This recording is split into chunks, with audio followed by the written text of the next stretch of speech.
ആകെ 3 വിപ്ലവകാരികളെ ഉള്ളൂ. 3 യഥാർത്ഥ കമ്മ്യൂണിസ്റ്റുകാരെ ഉള്ളൂ. പറയുന്ന ആരാ? മാമമ്മാപ്പിളയുടെ മലയാള മനോരമ. 3 യഥാർത്ഥ വിപ്ലവകാരികളെ ഉള്ളൂ. പറയുന്നത് ആരാ? രാജീവ് ചന്ദ്രശേഖരന്റെ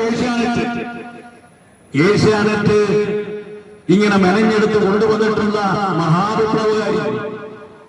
അയാൾ എന്താ പറയും? ഞാനേ ഇനി വിപ്ലവകാരിയായിട്ടുള്ളൂ, വേറെ അറിയില്ല. തുടക്കത്തിൽ നാട്ടിൽ പറഞ്ഞ ഞാൻ പാർട്ടിക്കുള്ളിൽ അഴിമതിക്കെതിരായി സമരം നടത്തുന്നയാളാണ്. അഴിമതിക്കെതിരായി സമരം നടത്തുന്നയാളാണ്. ഞാൻ ചോദിക്കട്ടെ, തെരഞ്ഞെടുപ്പൊക്കെ കഴിഞ്ഞല്ലോ, ഇപ്പൊ നിങ്ങൾ പറഞ്ഞുകൊണ്ടിരിക്കുന്നത് എന്താ? പാർട്ടിക്കെതിരായിട്ടുള്ള കടന്നാക്രമണമല്ലേ?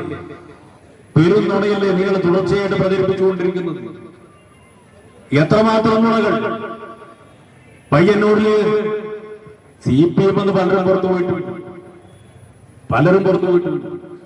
പക്ഷെ പുറത്തു പോയതിന് ശേഷം ആ പുറത്തുപോയ ആളുകളാരും പാർട്ടിക്കുള്ളിലുള്ള രേഖയെടുത്ത് നാട്ടുകാരെ കാണിച്ച് പത്രസമ്മേളനം നടത്തില്ല.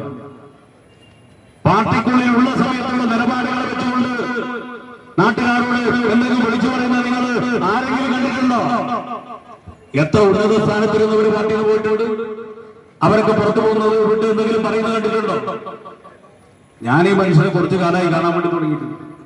പാർട്ടിക്കുള്ളിലുള്ള സമയത്ത് ആരോടും ഞാൻ ചിരിക്കുന്ന കണ്ടിട്ടില്ല. പക്ഷെ പാർട്ടിയിൽ നിന്ന് പുറത്തു പോയതിനു ശേഷം എന്തൊരു ചിരിയാണ്, എന്തൊരു സന്തോഷം! പാർട്ടിക്കെതിരെ കടന്നാക്രമണം നടത്താൻ വേണ്ടി എന്തൊരു സന്തോഷം! കഴിഞ്ഞ നായനാർ നേരത്തിന് ഞാൻ കല്യാശ്ശേരി ഒരു പ്രസംഗം നടത്തി. ഞാൻ പറഞ്ഞു, ഈ നിയമസഭാ തെരഞ്ഞെടുപ്പ് ന്യൂനപക്ഷ വർഗീയത തിമർത്താടിയ തെരഞ്ഞെടുപ്പാണ്. ഈ നിയമസഭാ തെരഞ്ഞെടുപ്പ് ന്യൂനപക്ഷ വർഗീയത മാത്രമല്ല, ഭൂരിപക്ഷ വർഗീയതയും രണ്ടും പറയുന്നത്